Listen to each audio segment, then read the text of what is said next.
I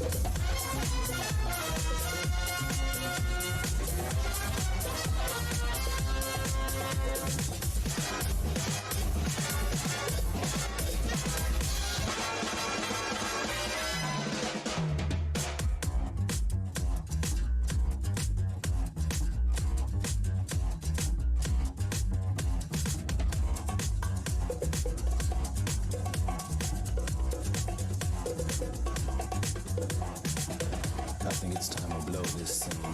Get everybody in the step together. Okay, 3, 2, 1, let's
I think it's time to blow this scene. Get everybody in the step together. Okay, 3, 2, 1, let's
I think it's time to blow this scene.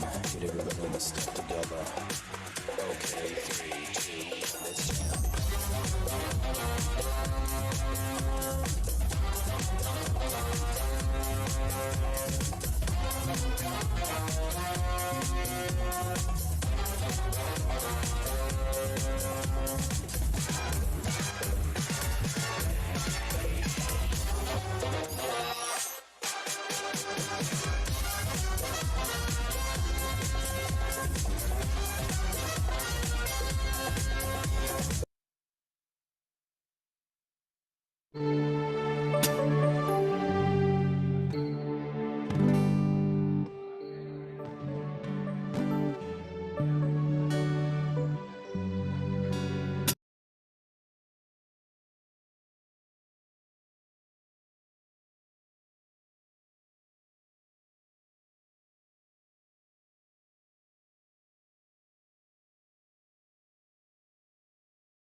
Aku hanyalah untukmu, terukir manis dalam renunganku. Jiwaku menyatu, biarkanlah ku rasakan hangatnya sentuhan kasih-Mu. Bawa daku, penuhiku, berilah diriku, kasih utuh di hatiku.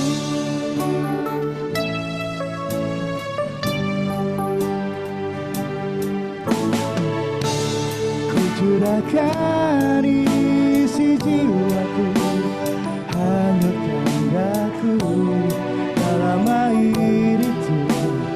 Kau bawa selamanya diriku, biarkanlah ku rasakan hangatnya sentuhan kasih-Mu. Bawa daku, penuhiku, berilah diriku, kasih utuh di hatiku.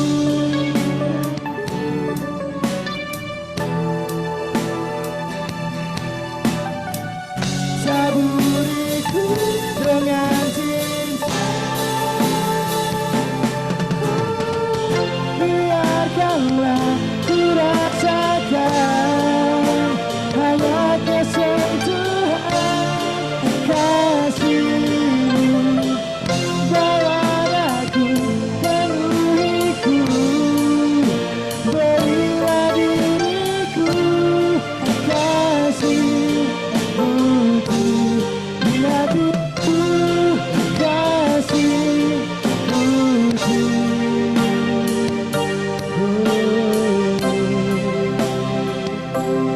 Di hatiku.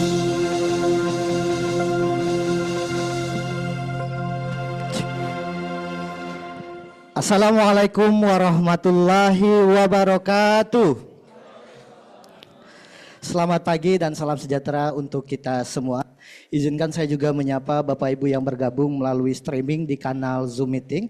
Selamat pagi, selamat datang dan selamat mengikuti. Semoga keseruan di ruangan ini bisa Bapak Ibu rasakan walaupun mengikuti secara virtual. Senang sekali saya Evan bisa membersamai Bapak Ibu semua dalam Bentang Citia Hakordia 2024 edisi ke-6 yang diselenggarakan oleh Aninda Citia dari perwakilan BPKP Provinsi Sumatera Barat. Bapak Ibu yang berbahagia, Aninda Citia merupakan komunitas pembelajar akuntansi forensik dan investigasi yang diinisiasi oleh Kedeputian Bidang Investigasi BPKP. Adalah wadah kolaborasi bagi APIP maupun SPI dan pihak lainnya dari kementerian, lembaga, pemerintah daerah, badan usaha dan badan lainnya dalam upaya pencegahan korupsi. Aninda Citia bercita-cita menghadirkan strategi edukasi yang terintegrasi sehingga dapat mendorong upaya perbaikan sistem dan perbaikan budaya integritas. Aninda Citia berasal dari dua kata Sanskerta, yaitu Anindia yang artinya adalah kebajikan dan Acitia berarti ilmu pengetahuan. Harapannya Aninda Citia ini adalah bisa memberikan kebajikan melalui ilmu pengetahuan.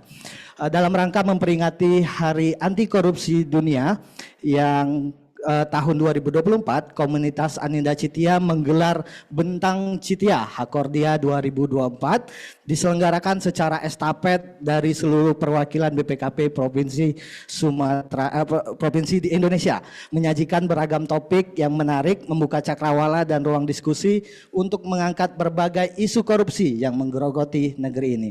Mari kita jadikan acara ini sebagai ruang berbagi inspirasi dan aksi nyata dalam meningkatkan budaya anti korupsi. Bersama kita wujudkan Indonesia yang jujur, bersih dan berintegritas, teguhkan komitmen berantas korupsi untuk Indonesia maju. Bapak Ibu yang berbahagia, sebelum kita masuk ke acara inti kita yaitu talk show, Sebelumnya kita akan dengarkan bersama-sama yaitu sambutan pembuka dari Kepala Perwakilan BPKP Provinsi Sumatera Barat. Kami mohon dengan hormat kepada Ibu Desiadin, kami persilakan. Terima kasih Evan Saputra. Bismillahirrahmanirrahim. Yang terhormat Ibu Deputi Kepala BPKP Bidang Investigasi di BPKP Pusat, Ibu Kejati Provinsi Sumbar selaku Naracitia, Bapak Ibu hadirin yang mengikuti Bentang Citia, baik yang hadir di ruangan ini maupun yang mengikuti secara virtual. Assalamualaikum warahmatullahi wabarakatuh. Puji syukur kita ucapkan atas limpahan berkahnya Allah SWT, kita bisa hadir di ruangan ini walaupun cuaca agak sendu-sendu gitu ya.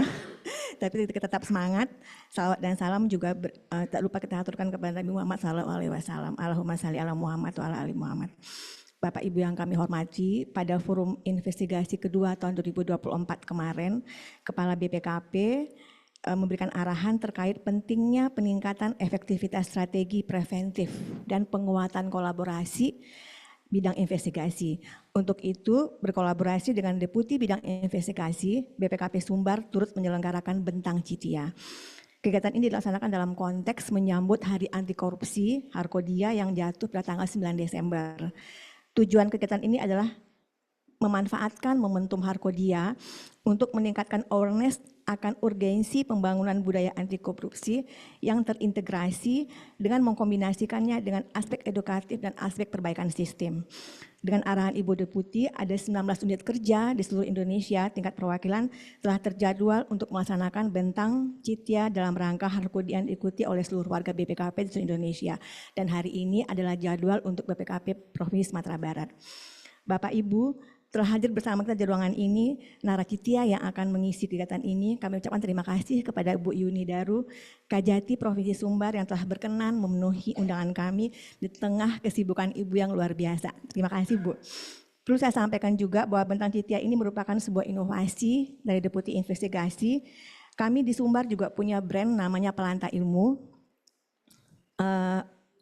Formatnya sama, tujuannya juga sama, mengadopsi knowledge management system yang dibangun oleh Pusat Strategi Kebijakan Pengawasan atau Putra Jakwas BPKP yang bernama Library Cafe. Saat ini Library Cafe dilaksanakan oleh hampir seluruh unit kerja di seluruh Indonesia. Alhamdulillah hadir juga pada hari ini adalah tim dari Putra Jakwas BPKP Pusat, Pak Suhadri dan tim, dan Pak Adina dengan timnya juga. Dan alhamdulillah juga LC BPKP Sumbar untuk tahun 2022 dan tahun 2024 ini mendapat predikat sebagai the best library cafe seluruh Indonesia. Terakhir saya ucapkan selamat mengikuti Bentang Citia ini. Semoga nanti apa yang disampaikan atau didiskusikan dapat menambah ilmu kita dan dapat diimplementasikan dalam kehidupan sehari-hari, khususnya dalam pekerjaan kita sebagai abdi negara. Wabillahi taufiq wal hidayah. Assalamualaikum warahmatullahi wabarakatuh. Bapak Ibu yang berbahagia, berbicara tentang Indonesia, harus diakui bahwa korupsi adalah salah satu isu serius yang terus menghambat kemajuan Indonesia. Korupsi telah menggerogoti kepercayaan masyarakat terhadap pemerintah. Korupsi juga telah memperburuk kualitas layanan publik. Walaupun berbagai upaya telah dilakukan, tantangan untuk memberantas korupsi tetap besar. Karena praktik ini kerap kali muncul oleh lemahnya integritas, sistem pengawasan yang tidak efektif, dan hingga budaya permisif yang telah mengakar di berbagai lapisan.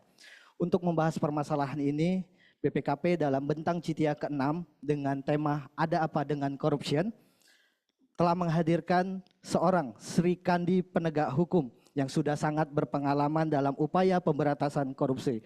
Beliau akan berbagi perspektif tentang bagaimana kejaksaan menghadapi tantangan, menutup celah hukum, serta berinovasi untuk membangun integritas yang sistemik. Untuk itu kita sambut saja dan beri tepuk tangan yang meriah untuk Kepala Kejaksaan Tinggi Provinsi Sumatera Barat, Ibu Yuni Daru Winarsi. Monggo Ibu, silakan.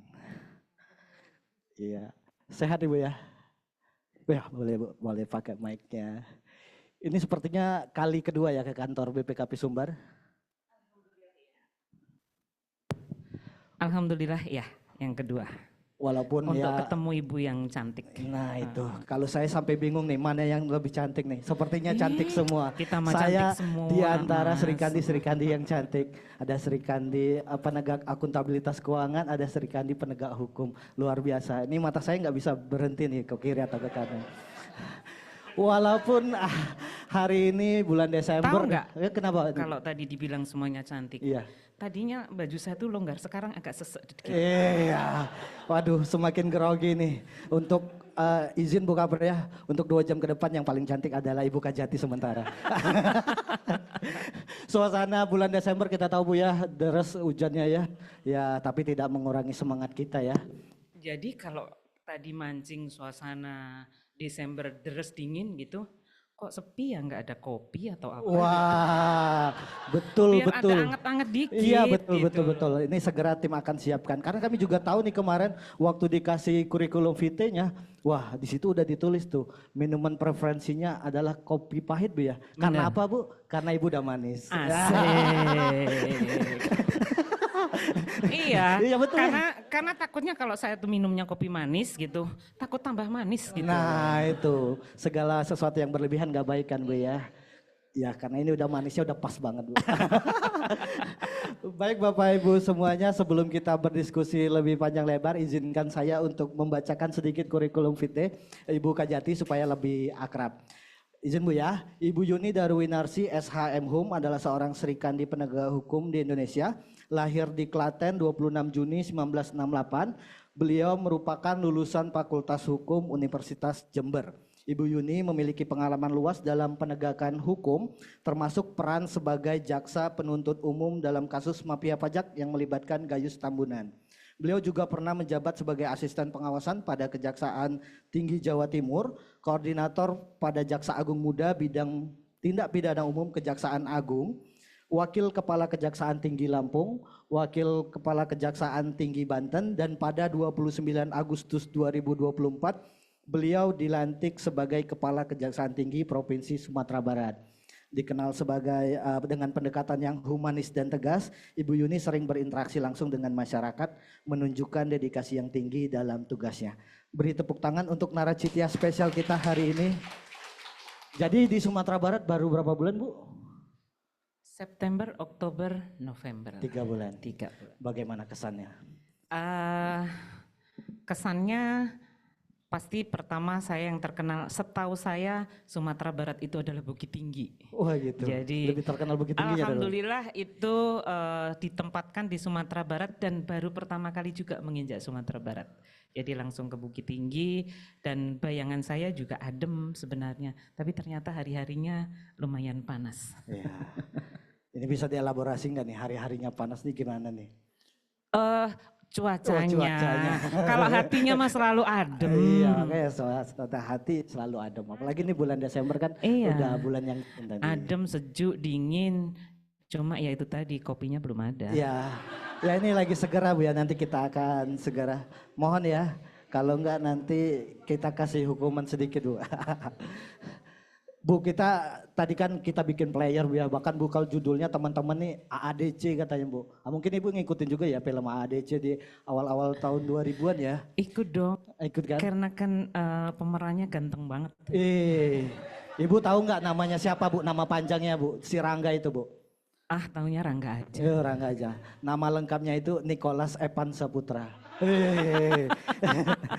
Tapi itu bercanda aja. Kalau saya cuman kemiripan nama. Kebetulan nama saya Evan Saputra Bu ya. Tapi kalau yang saya tahu memang namanya memang mirip. Iya. Tapi kayaknya kalau fisik jauh banget. Nah, itu saya bilang.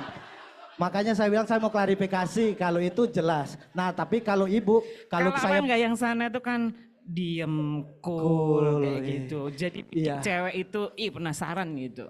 Kalau Rangga disandingkan dengan kulkas 2 pintu, minder kulkas 2 pintu. Lebih dingin Rangga Bu. Ya. Tapi kalau misalnya Ibu dibandingkan dengan Sastrowardoyo, Dian Sastro, saya nggak bisa bedain mana Ibu mana Dian Sastrowardoyo. Jadi, kalau itu juga lebay.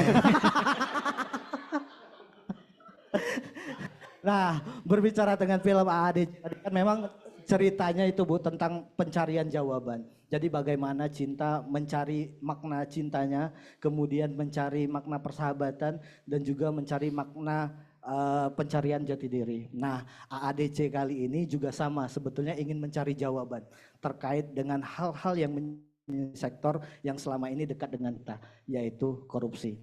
Karena memang kita tahu bahwa korupsi ini berdampak baik langsung maupun tidak langsung kepada masyarakat kita, Bu ya.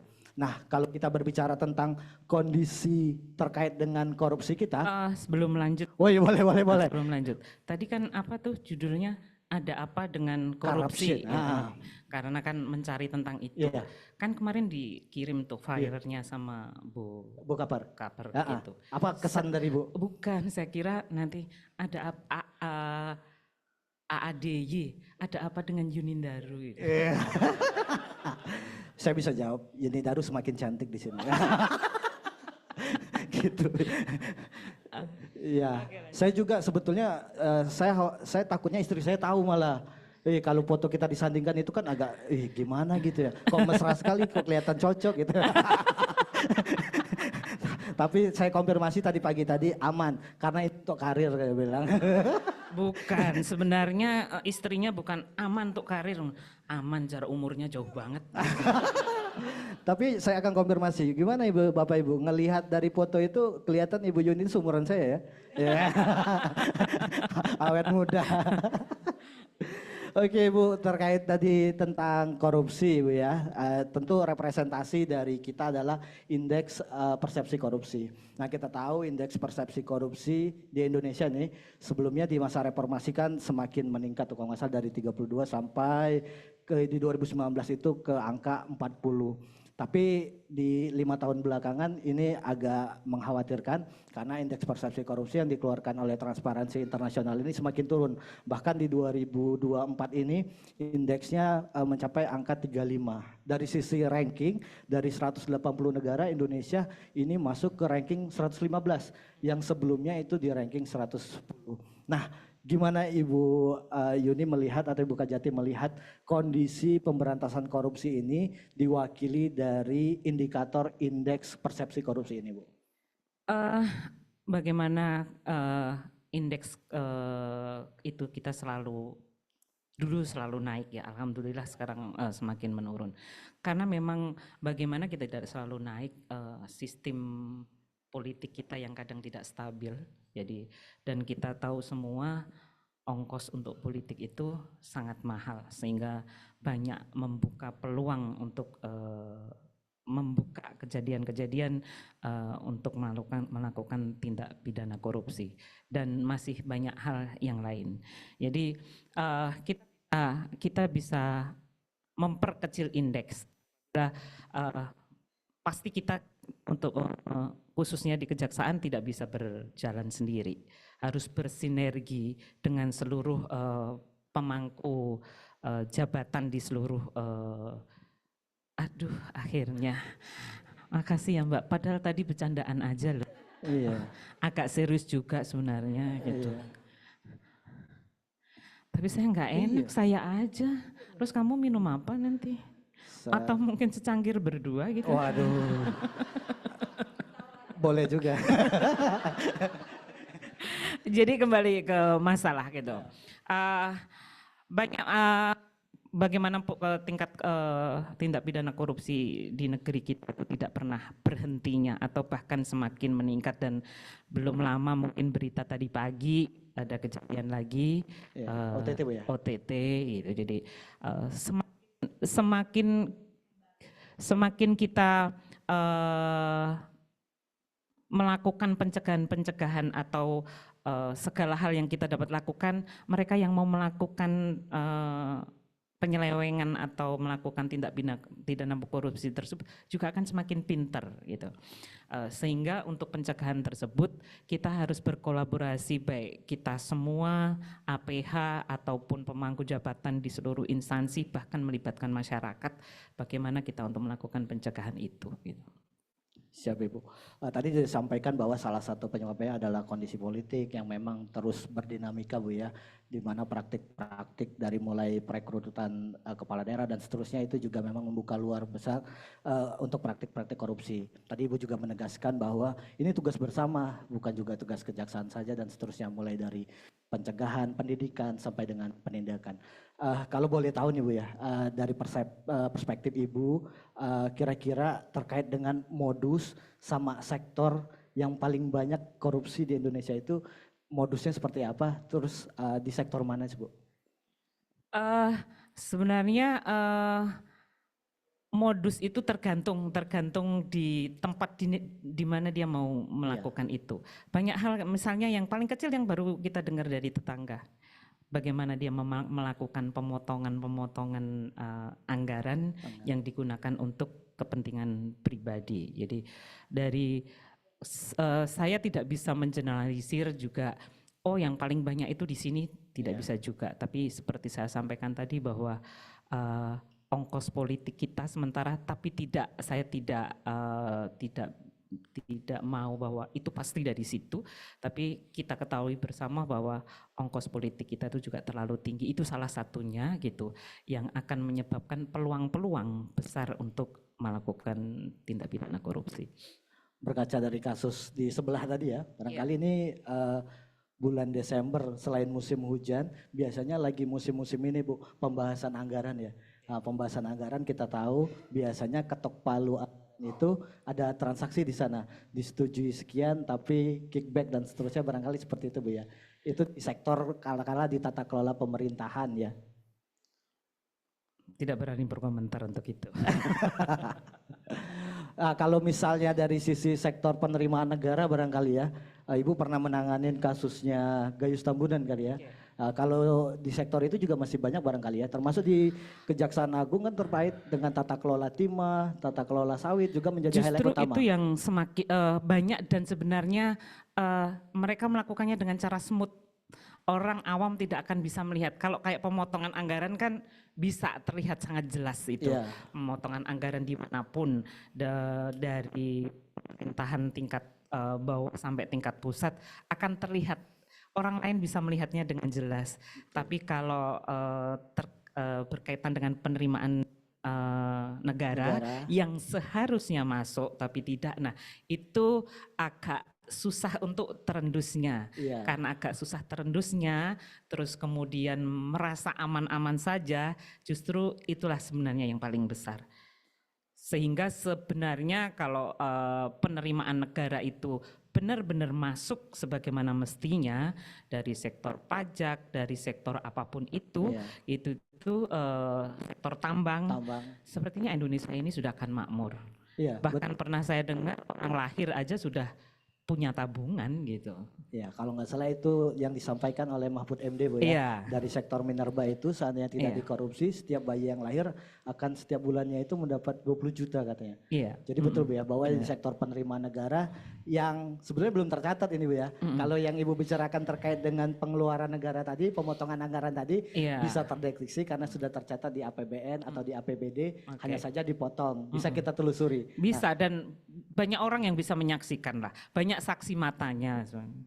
Tapi dari sektor penerimaan negara ini yang potensinya harus masuk ke APBN atau ke APBD, itulah yang selama ini semut ya.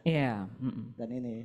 Nah, jarang yang informasi detailnya itu bisa masuk, sehingga memang diperlukan kejelian kita sebagai penegak hukum untuk mencari informasi-informasi tersebut. Kalau kita kaitkan dengan beberapa kasus yang ada Bu, kira-kira penyebab lah kira-kira sekarang terutama orang melakukan tindak pidana korupsi itu apa aja nih Bu? Apakah memang karena orangnya yang tidak berintegritas, ataukah memang sistem kita yang lemah, ataukah memang penegakan hukum kita yang mungkin masih belum konsisten, atau seperti apa Bu kira-kira? Semua yang disebutkan itu pasti berkaitan, tapi kalau menurut saya pribadi sebenarnya semua berawal dari diri pribadi dulu, moral integritas. Gitu. Jadi kalau pastinya sesuatu hal terjadi karena ada peluang, karena ada jalan atau jalur yang bisa ditempuh untuk masuk. Sesusah apapun jalur itu, kalau memang niat kita, moral kita sudah tidak baik, rasa integritas kita kurang, akan mencari jalur tersebut. Meskipun sesusah apapun gitu, akan mencari jalur tersebut. Sampai pernah kita dengarkan, meskipun saya nyimpennya uang nanti di mana ya, pernah ada satu tindak pidana korupsi yang sampai disimpan di balik tembok. Kemudian disimpan di situ ya? lapisannya ya Iya. korupsi mohon maaf kalau tidak salah karena sudah terjadi disebut juga nggak apa-apa di ketua MK ya gitu. Iya. Jadi akan banyak kalau memang jiwanya atau moralnya, integritasnya sudah tidak ada, serumit apapun jalan itu akan dicari. Jadi yang pertama pastinya moral dan integritas. Jadi kalau kita yang bekerja moral dan integritas itu baik kita yang di pemerintahan ataupun masyarakat luas ataupun pihak swasta. Karena korupsi itu tidak bisa berjalan sendiri, gitu, saling berkaitan. Jadi yang pertama adalah moralitas atau integritas. Kalau kita yang di pemerintahan sepanjang kita tahu tusi, memahami tusi kita dengan baik, kemudian ditunjang dengan kalau memahami tusi dengan baik pasti moralnya jalan lah gitu. Moral yang baik, integritas baik, mengetahui tusi kita, pasti kesempatan untuk melakukan tindak pidana korupsi itu akan sangat kecil. Kemudian selain moralitas itu tadi peluang yang ada. Terus yang kemudian yang lainnya penegakan hukum pastinya pasti masih banyak kekurangan.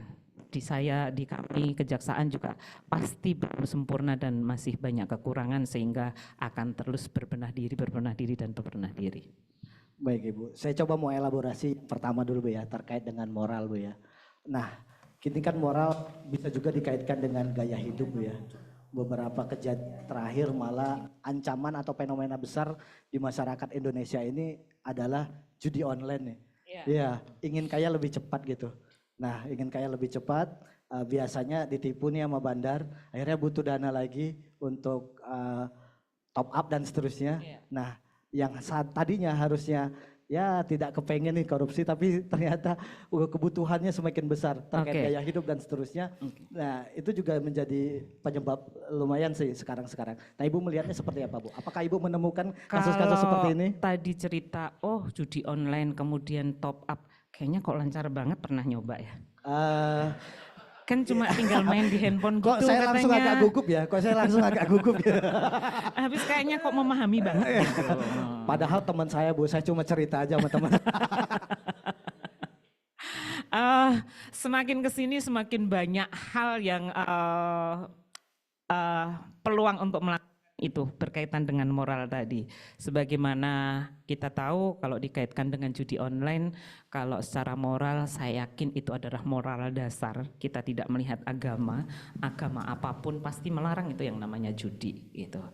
Nah, judi dari dulu, dari zaman purbakala pastinya sudah ada. Cuma semakin kesini bagaimana cara mengemasnya untuk semakin simpel dan semakin menarik, dan akhirnya yang sekarang banyak terjadi adalah judi online yang dikemas dalam berbagai bentuk sehingga bisa menarik dari seluruh lapisan, dari seluruh kalangan. Bahkan pernah dalam satu berita yang wakil rakyat kita sedang saja sambil bermain apa itu slot atau apa namanya gitu. Nah, banyak dikemas bagaimana cara dan keuntungan yang ditawarkan agar menarik orang untuk mengikuti dari kalangan atas sampai mohon maaf sampai kalangan tingkat bawah yang dimulai dengan 10.000. Dan hal tersebut memang berpengaruh dalam segala lapisan. Banyak hal misalnya sebelum menyentuh ke korupsi, suami istri banyak yang cerai, bahkan ada yang mungkin saling melakukan KDRT. KDRT itu kan bukan hanya suami terhadap istri, tapi bisa sebaliknya juga. Terus kemudian anak yang dari karena sudah bisa mengakses juga sudah bisa ikut dengan uang jajannya. Nah, berkaitan dengan judi online,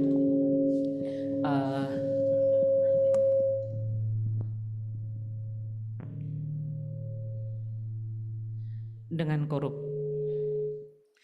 korupsi, justru saya di sini pernah menemukan di Sumatera Barat itu. Oh, di Sumatera. Jadi dalam di suatu pemerintah daerah, Ya. dia menjabat jabatan tertentu karena dia mengikuti judi online tersebut, jadi merasa penasaran. Harusnya kan saya juga nggak mau kalah pinter dengan judi online tadi. Harusnya kan kalau mau ini orang ikut judi online sekali menang berhenti lah gitu. Nah ini karena penasaran tadi ikut-ikut terus akhirnya membutuhkan dana yang lebih banyak tadi, dipakailah uang negara untuk memenuhi dan membayar hutang-hutang karena judi online. Oh iya, gitu Bu ya. Jadi termasuk terjadi ya ternyata di pemerintahan kita. Terjadi. Dan bukan hanya kelas menengah ke bawah ya, udah udah level pejabat juga ya. Iya. Iya, berarti ya pentingnya tadi Bu ya, pentingnya untuk menahan diri, memperbaiki gaya hidup, juga membentengi diri ya dengan integritas, salah satunya untuk tidak terlibat dalam kegiatan-kegiatan yang sebetulnya tadi sudah dilarang. Dari sisi agama manapun judi itu udah dilarang Bu ya. Baik secara agama, secara hukum. Nah, tapi memang sekarang keberadaan kemudahan kita mengakses kemudahan banyaknya media sosial. Kalau kita itu tadi, kita tidak bisa memfilter, kita tidak punya dasar moralitas yang baik, akan gampang lagi sangat gampang untuk terpengaruh untuk mengikuti gaya hidup yang hedon. Butuh pujian, butuh saya butuh di upload di sosmed nih, biar saya cantik, biar saya ganteng, termasuk kamu kayaknya. Kalau upload pasti fotonya pakai filter-filter gitu kan, jadi biar kegiatan ganteng, dan itu membutuhkan biaya. Tapi terima kasih sekali Bu, pujiannya ganteng tadi memang sudah sangat tepat sekali. Akhirnya sudah 10 kali saya puji, sekali balik alhamdulillah. Jadi betul sekali, yang pertama balik meningkatkan integritas pribadinya Bu ya. Yang kedua Bu, tadi terkait dengan peluang Bu ya. Biasanya kan peluang ini dikaitkan dengan lemahnya sistem kali ya. Walaupun tadi kita sudah punya tugas dan fungsi dalam menjalankan penugasan, tapi kadang-kadang memang ada beberapa sistem yang masih lemah sehingga menimbulkan peluang. Misalnya katakanlah bendahara pegang uang, kalau tidak diikuti dengan sistem pengawasan dari atasannya atau sistem rekon yang memadai, biasanya kepake tuh ya.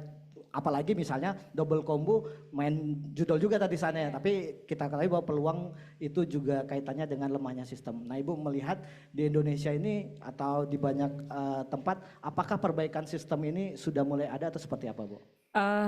Perbaikan pastinya akan selalu dilakukan, tapi itu tadi pencegahan, perbaikan kita selalu lakukan.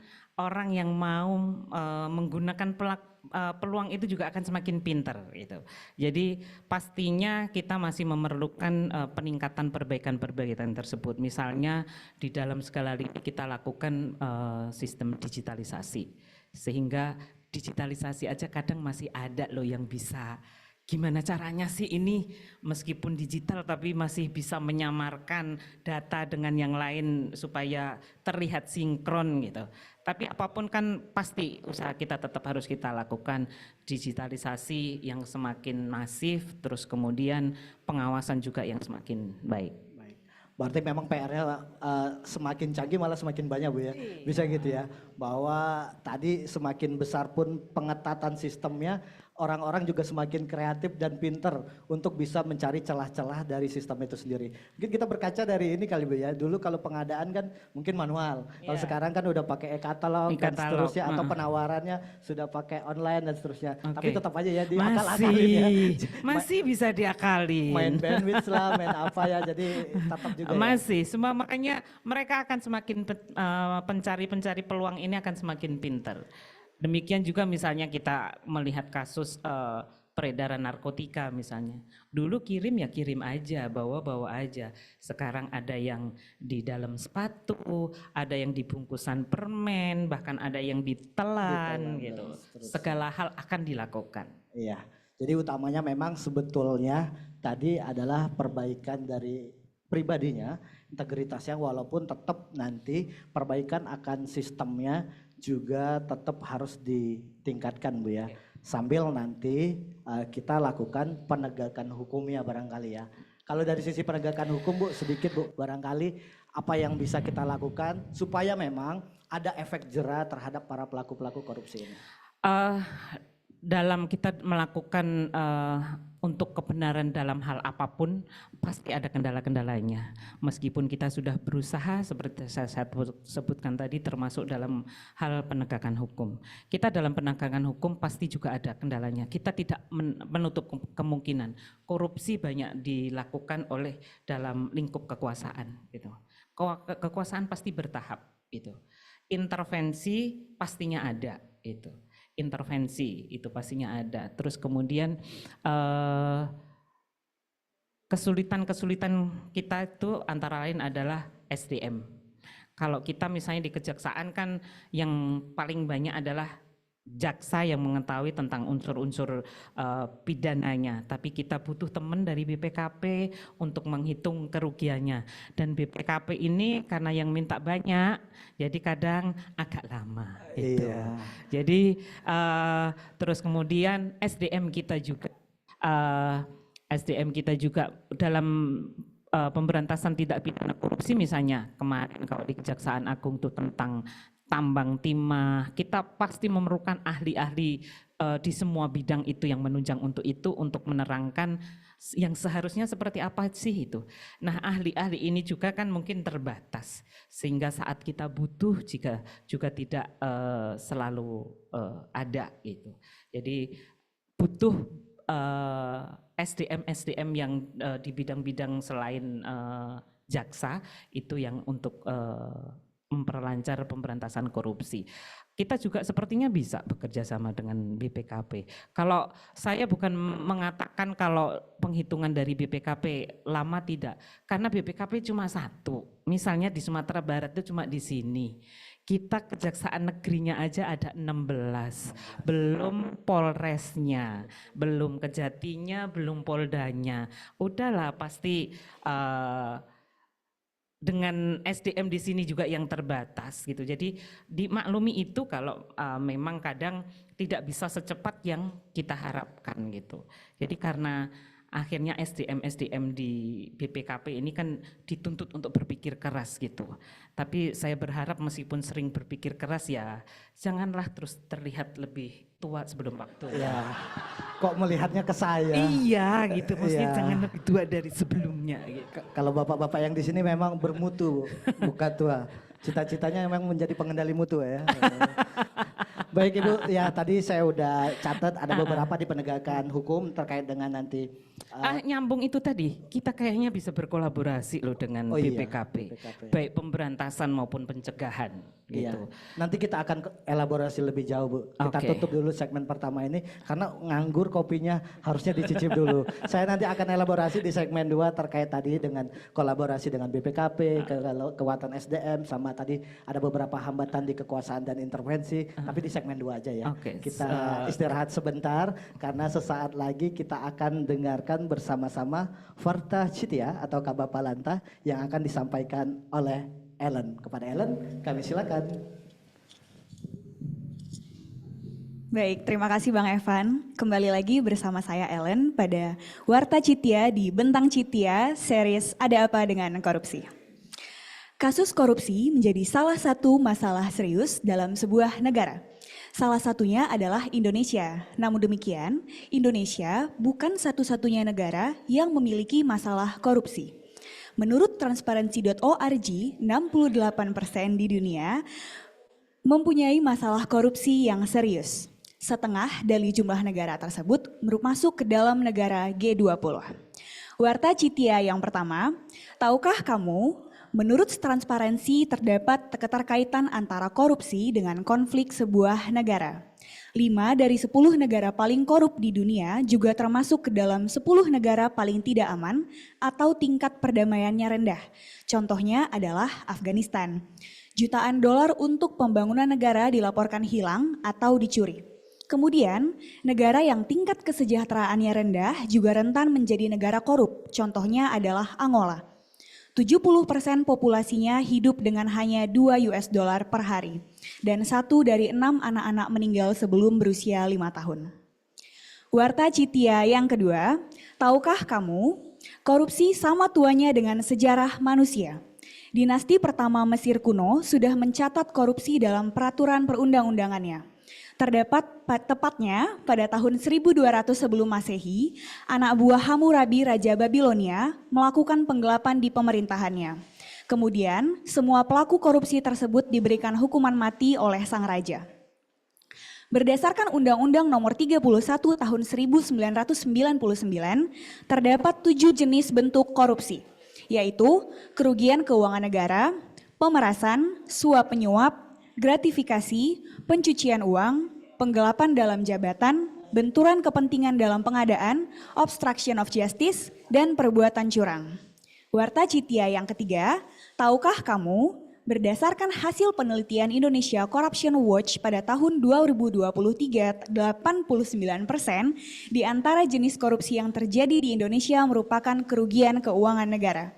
Dari 791 kasus terpantau, tercatat hanya 6 kali kasus pencucian uang. Selain itu, 21 korupsi yang berhasil dipantau oleh ICW, desa masih menjadi sektor korupsi terbesar, diikuti oleh pemerintahan dan utilitas.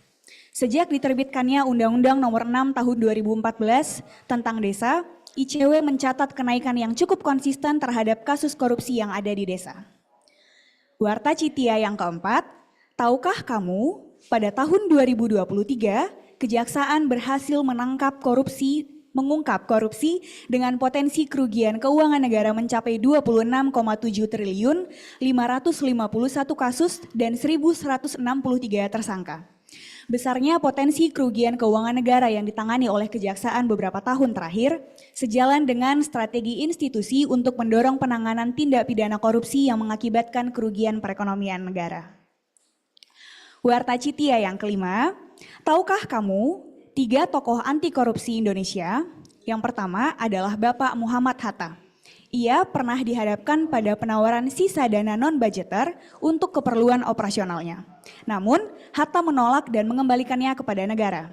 Kedua, Mari Muhammad. Ia dijuluki Mr. Clean karena gigih mempertahankan prinsip anti korupsinya meskipun dihadapkan pada godaan dana taktis perjalanan dinas yang nilainya terlalu besar. Yang ketiga, Baharudin Lopa. Ia menjadi ikon anti korupsi karena pernah mendorong Kejaksaan Agung menuntaskan perkara korupsi dan mencatat pengusaha berat yang terlibat dalam praktik korupsi. Warta Citya yang terakhir, tahukah kamu hewan yang identik dengan korupsi? Hewan tersebut adalah tikus. Baik di Indonesia maupun di luar negeri, tikus selalu menjadi simbol perbuatan korup. Lalu, kenapa korupsi identik dengan hewan tikus? Yang pertama, hewan ini suka menguntit. Sangat sesuai dengan para koruptor yang suka menguntit uang. Yang kedua, tikus sering membawa wabah penyakit. Sama seperti koruptor, mereka akan menyebabkan virus korupsi ke lingkungan sekitarnya dan mengajak orang-orang untuk bersekongkol. Dan terakhir, tikus itu gemar merusak, sama saja dengan koruptor yang perilakunya menyebabkan kerugian keuangan negara dan merusak kesejahteraan masyarakat.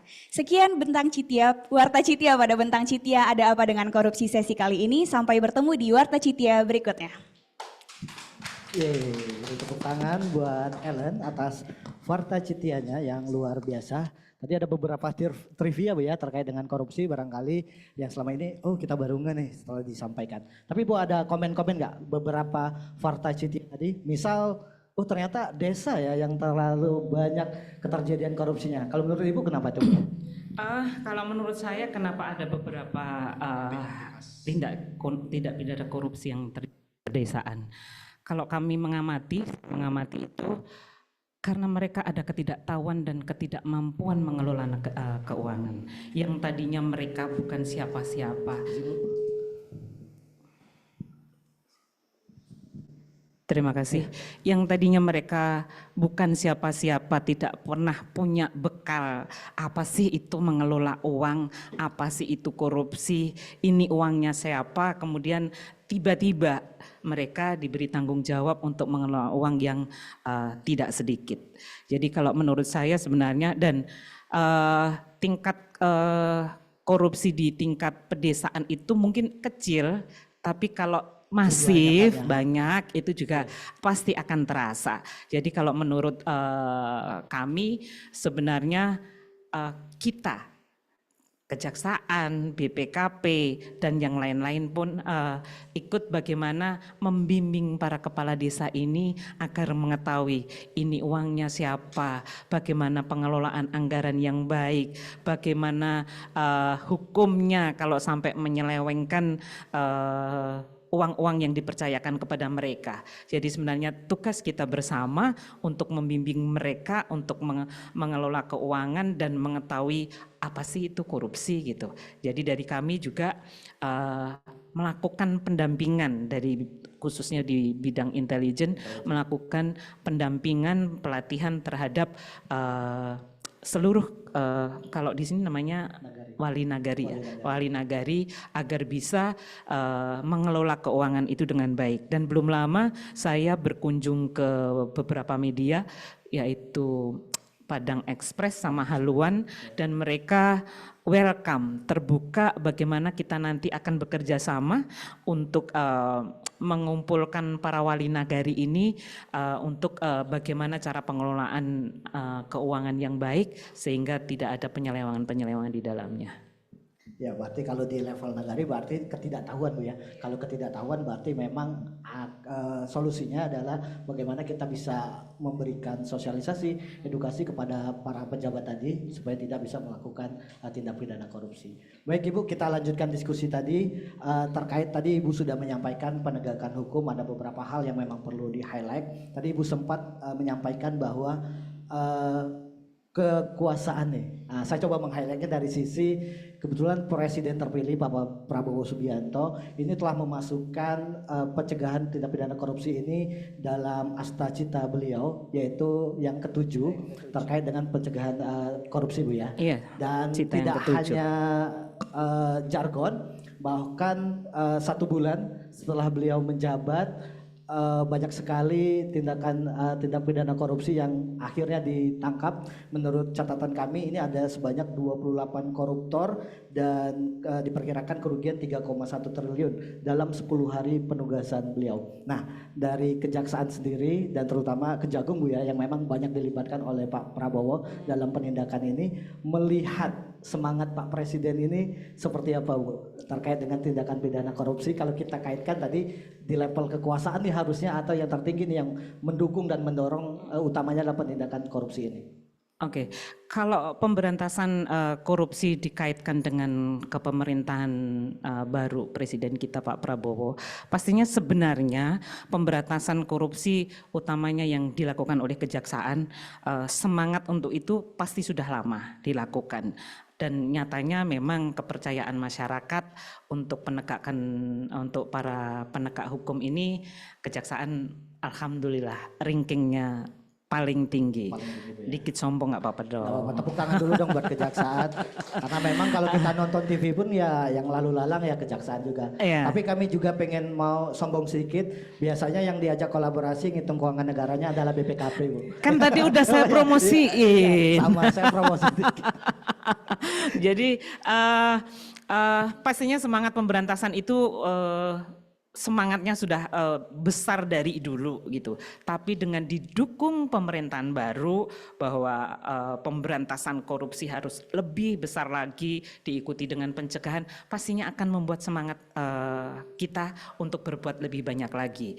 Kita misalnya melakukan apapun, kalau orang yang di atas kita atau orang yang di sekeliling kita itu mendukung, pastinya akan membuat kita lebih bersemangat untuk melakukan itu. Demikian juga dengan pemberantasan korupsi yang kita lakukan akan lebih semangat lagi karena ada dukungan dari pemerintah. Baik Bu, berarti penting sekali ya, penting sekali dukungan dari atasan.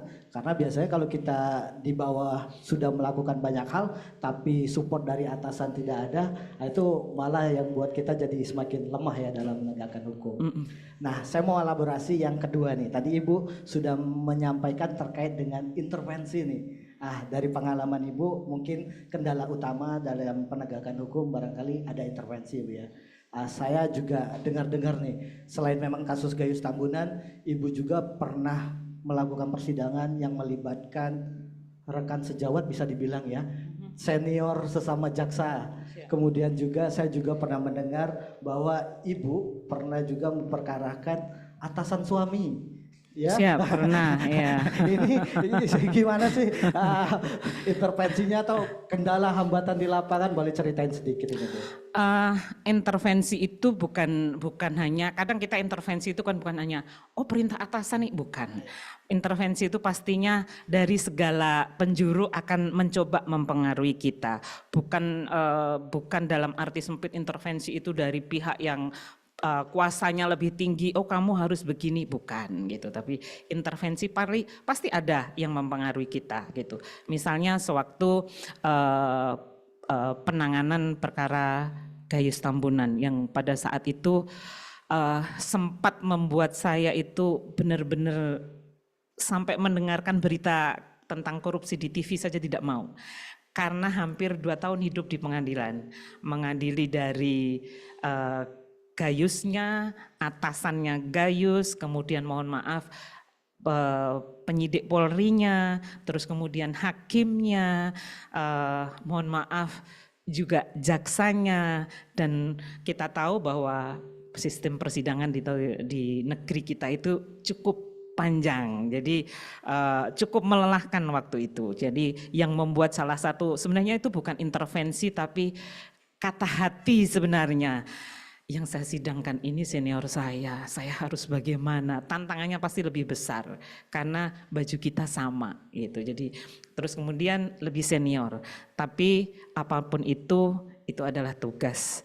Jadi harus menyingkirkan rasa-rasa yang mempengaruhi tersebut dan akhirnya juga sidang bisa selesai, baik yang Gayusnya, teman-teman kita di penyidik Polrinya, hakimnya, pengacaranya gitu. Saat itu kasus itu begitu kompleks melibatkan semuanya. Dan misalnya yang satu lagi adalah atasan suami gitu. Jadi pastinya intervensi itu dimulai dari sedikit misalnya. Waktu itu kan direktur utamanya, jadi suami saya juga belum secara pribadi pasti tidak kenal, tapi mulai dipancing nih waktu sidang. Terdakwanya, direktur utamanya dalam hal ini bilang, Bu Jaksa, salam ya buat suami. Nah, itu kan sudah intervensi mulai masuk nih. Nggak enak nih, ini kan atasannya bojoku nih. Karir bojoku piye? Bojoku ya apa nggo, nanti karirnya nggak bisa naik gitu. Nah, salam ya buat suami, ya sambil guyon saja. Bapak emang kenal dengan suami saya? Kan Bapak jauh di tinggi, suami saya ada di bawah gitu. Ya kalau saya bilang itu adalah mencoba menolak intervensi tersebut secara halus dengan bercanda. Pastinya ada yang datang lagi, bisa enggak sih itu begini, bisa enggak sih itu begitu gitu. Bahkan pernah kok kita tetap dengan satu tim kita, ini ada cek, kamu tinggal nulis. Keren kan? Coba kalau saya nulis banyak gitu. Cek itu kosong. Tapi alhamdulillah kami satu tim saling menguatkan, saling solid. Teman satu tim saya itu salah satunya sekarang jadi Kajati di Lampung, yang kemarin menjabat Direktur Penyidikan, Pak Kuntadi. Alhamdulillah kami solid untuk saling menguatkan dan semuanya berjalan dengan baik dan dijatuhi hukuman yang cukup tinggi. Motivasi apa Bu yang membuat Ibu berani untuk tadi sama-sama untuk tidak kuat lah cobaan yang begitu terpampang nyata. Iya, mana mobilnya masih jelek lagi. Iya, itu kan biasanya gitu kan, mobil tiba-tiba rusak. Nah, itulah mungkin support system, lingkungan. Saya mungkin saya waktu ditawarin itu akan mau sebenarnya gitu. Tapi saya punya teman yang jangan Yun, itu. Jadi itulah lingkungan juga yang akan membentuk kita dengan siapa kita bergaul gitu. Jadi ya saya mengorbankan diri saya sendiri aja lah. Mungkin saat itu saya akan mau, tapi alhamdulillah saya punya support system, punya teman tim yang baik. Atau mungkin teman tim saya yang lagi jangan nanti begini-begini. Itu lagi meskipun juga belum baik, itu kembali ke moralitas. Iya. Itu dari ibu sebagai seseorang. Saya mau geser dikit, ibu sebagai seorang perempuan. Yang biasanya mohon Emang- maaf nih, nggak bukan gender-genderan, tapi kan biasanya perempuan itu lemah lembut, gampang Maksud lo melihat saya kayak laki gitu. gampang dirayu, gampang digoda. Tapi kalau ibu nih separuh laki sih kayaknya. Dalam Jadi, hal mentalitasnya. bukan. Ah, itu gimana Bu? Saya mah tergantung permintaan.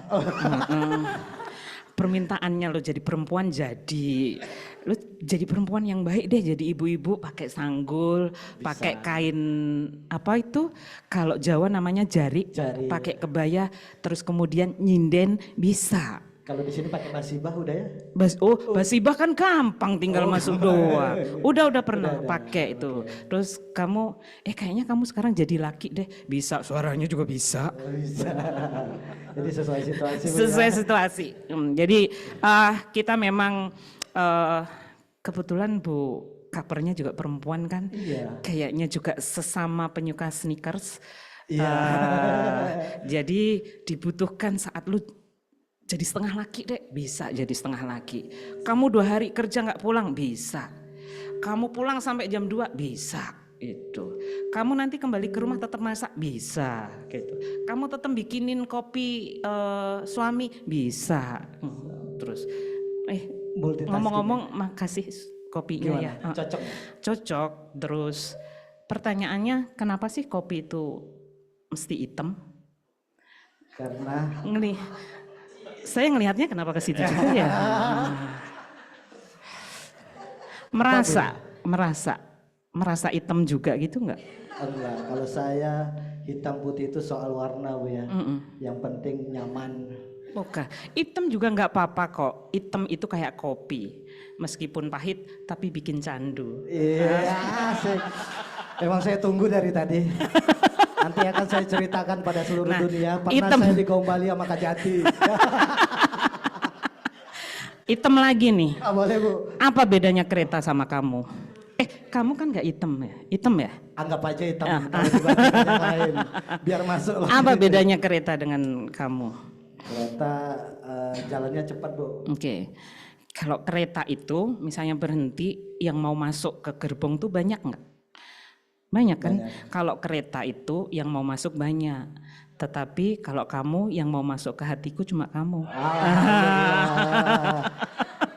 Tolong peserta. Baru kali ini apa tuh hostnya salting. Ganti balikan aja, saya host kamu ininya. Ayo. Biasanya Bu adik-adik yang di sini yang gemes-gemes itu gadget-gadget itu kalau saya kembali, langsung marah-marah gitu. Besok saya ceritain, kalian jual mahal Kak Jati lu mau sama saya. Berarti kamu tadi secara tidak langsung itu membuat pengakuan loh. Oh gitu. Bahwa adik-adik yang cewek-cewek itu gemes-gemes buat kamu. Luar biasa. Lanjut kita ya. Tapi tadi sih kayaknya memang kalau kopinya cocok, ngobrolnya cocok, kayaknya bakal ada ketemuan lagi nih kayaknya. Nah ngomong-ngomong ketemuan lagi, tadi Ibu Kajati kan sudah menyampaikan perlu adanya kolaborasi sama BPKP Bu ya. Sebelum kita ke yang pencegahan Bu ya, kolaborasi ini barangkali Bu seperti apa nih yang bisa kita lakukan? Kalau selama ini secara formal kita biasanya memang tadi yang seperti Ibu sampaikan bahwa ada permintaan terkait dengan audit investigasi, kemudian perhitungan kerugian keuangan negara, yang mohon maaf tadi ya Bu ya, walaupun mungkin terkesannya agak lambat karena memang kerjaan dari Pak Sugeng dan kawan ini teliti sekali Bu. Jadi kita tidak mau ada kesalahan, jadi biasanya memang prosedurnya panjang Mbak ya, jadi agak sedikit lama. Walaupun tadi Ibu sudah konfirmasi bukan lama karena apa-apa, karena jamaah SDM-nya terbatas. Nah selain itu Bu, kolaborasi apa nih yang bisa kita bangun untuk bisa melakukan pencegahan korupsi khususnya ya di Provinsi Sumatera Barat ini? Banyak sebenarnya. Kalau tadi disebutkan karena SDM yang terbatas, permintaan perhitungan kerugian yang begitu banyak sehingga teman-teman di BPKP ini harus bekerja keras gitu. Jadi karena bekerja kerasnya kan sering kepala menjadi panas gitu. Jadi saya agak melihat beberapa teman-teman BPKP itu ya bisa membuat penyinaran di ruangan yang gelap gitu. Karena style rambutnya emang kayak gitu, lagi tren. Banyak hal sebenarnya yang kita bisa lakukan bekerja sama, bagaimana kita melakukan kolaborasi untuk pemberantasan maupun pencegahan. Di kami ini sekarang ada namanya auditor. Jadi beberapa adik-adik auditor ini untuk case korupsi yang penghitungannya tidak begitu rumit sudah kita pergunakan gitu. Jadi karena juga mereka pasti kemampuannya yang terbatas, kayaknya kami kejaksaan dengan BPKP bisa bersinergi nih, membagi kepinterannya, membagi kelihayannya dengan kami-kami yang ada di kejaksaan, terutama untuk teman-teman auditor ataupun bagian keuangan. Yang kedua, BPKP ini bisa juga berkolaborasi dengan semua APH sebenarnya. Bagaimana sih cara pengelolaan keuangan yang baik gitu. Jadi kita bikin suatu kerjasama yang teman-teman BPKP ini bisa memberikan atau menularkan keahliannya kepada kita semua, juga untuk teman-teman atau adik-adik kita yang auditor, sehingga kita bisa melakukan pemberantasan ini lebih cepat lagi, karena auditor kita jadinya pasti akan lebih pinter karena mendapatkan ilmu-ilmu dari teman-teman BPKP, juga bisa melakukan pencegahan.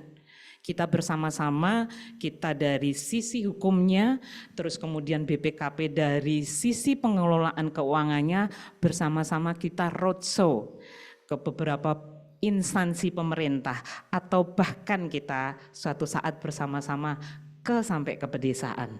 Itu untuk melakukan pencegahan. Banyak hal sebenarnya yang kita bisa kita lakukan untuk bersama-sama melakukan pencegahan. Itu tadi hanya misalnya saja, akan lebih banyak lagi nanti kita bisa obrolin gitu. Pastinya kita dibutuhkan keikhlasan atau pengorbanan tenaga dan pikiran yang tidak ada bayarannya pastinya, tapi untuk membuat masyarakat, karena kita sedang di Sumber, untuk membuat masyarakat kondisi di Sumber ini menjadi lebih baik dan semakin sedikit tingkat tindak pidana korupsi. Baik Bu, luar biasa ya, kolaborasinya dari berbagai sisi tadi ya, terutama dalam mengedukasi khususnya ya, dan meningkatkan pemahaman terkait pengelolaan keuangan, baik itu dari kejaksaan, auditor, bagian keuangan maupun di instansi lain, baik itu APH maupun sampai ke pedesaan tadi. Sebelum ke tanya jawab, mungkin satu pertanyaan Bu terkait dengan pencegahan. Biasanya kan kejaksaan itu identik dengan penindakan. Nah, terkait dengan pencegahan atau pendidikan sendiri, yang bagian dari strategi penanganan korupsi, kejaksaan itu punya program apa sih sebetulnya? Kalau program yang selama ini sudah berjalan adalah jaksa masuk sekolah, jaksa masuk pesantren, dan itu memang dianggarkan. Jadi anggaran misalnya dalam setahun itu 6 kali. Jadi paling kita bisa mengunjungi ya 6 tempat, entah itu pesantren, entah itu sekolah. Itu kita di situ memberikan pencerahan masalah hukum secara luas. Nah, kami ini baru mau membuat program yang apabila tidak ada kendala akan kita launching minggu depan. Jaksa mengajar. Kalau jaksa masuk sekolah itu kan ya kejaksaan datang ke sekolahan sekali, penyuluhan selesai gitu. Nah, ini saya akan membuat, kami di Kejaksaan Tinggi akan membuat jaksa mengajar. Jadi akan bekerja sama dengan beberapa sekolah sebagai sampel lebih dahulu gitu. Jadi setelah kita dengan beberapa sekolah, kita tahu bahwa di situ ada namanya jam pelajaran tambahan yang bisa diisi dengan kesenian daerah atau apapun itu, setiap minggunya 1 kali. Mungkin nanti kami akan mulai dari mengambil itu mulai dari 1, 2 atau 3 sekolah, mengambil itu seminggu, sebulan 2 kali itu. Jadi kami memang datang untuk mengajar. Materinya terkait apa? Materinya dari yang kami pikirkan dari sekarang, kami sedang menyusun silabusnya juga, itu tentang wawasan kebangsaan, terus kemudian masalah hukum lainnya seperti narkotika, bullying, terus kemudian juga tentang tindak pidana korupsi, bagaimana dibutuhkan kejujuran dan integritas yang harus ditanamkan mulai dari dini. Sasaran kami nanti pertama mungkin adalah SMA, tapi tingkat SMA atau SMK yang awal kelas 1 dan saya mengumpulkan teman-teman di kantor itu, kami tekankan bahwa ini adalah sedekah mengajar karena tidak ada honornya, tidak ada ganti transportnya, benar-benar sedekah untuk itu. Ya, baik, luar biasa. Tadi bagian dari program-program kita Bu ya terkait dengan pencegahan. Tadi juga sebelumnya udah diceritakan bagaimana tantangan dalam proses penindakan dan di peradilan. Sebetulnya masih banyak yang ingin saya tanyakan Bu. Cuma karena memang ini udah akan masuk ke sesi tanya jawab, barangkali juga memang penonton yang ada baik itu secara online maupun yang ada di ruangan ini juga ingin berkontribusi, ingin memberikan pertanyaan kepada Ibu Yuni. Kita akan coba langsung masuk ya kepada sesi tanya jawab barangkali. Orang yang bertanya, kamu yang menjawab. Ya, nanti kita bagi dua. Yang bisa saya jawab. Kalau honornya jangan dong. Oh iya, nanti saya serahkan aja. Saya tuh arahnya ke sana aja. Emang Ibu ikhlas honornya saya dibagi.